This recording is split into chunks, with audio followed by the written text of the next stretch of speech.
Сәлем. Мінекей құрметті команда, мен өзімнің ақшамды шешіп алып отырмын Сбербанктан. Российский рубльмен алдым енді осы жолы.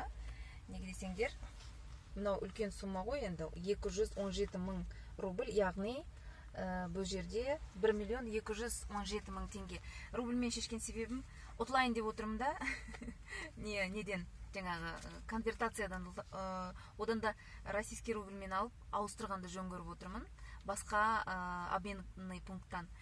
Айтайын дегенім, бұл жерде 1000 евро премия бар менде бұл жерде. Яғни BSC компаниясына бәрін беріп отыр. Осындай ақшалар береді. Сенбеген адамдарға, мінекей, мен негізі бұндай ақшаны көрсетіп видео түсіргенді ұнатпайтын едім. Шынымды айтайын, осыған дейін мен түсірмеген видеоны.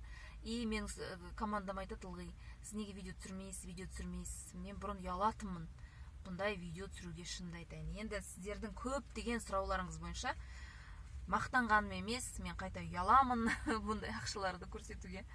Сіздерге мінекей көрсетіп отырмын. Так что BSC компаниясында жұмыс істеңіздер, келіңіздер.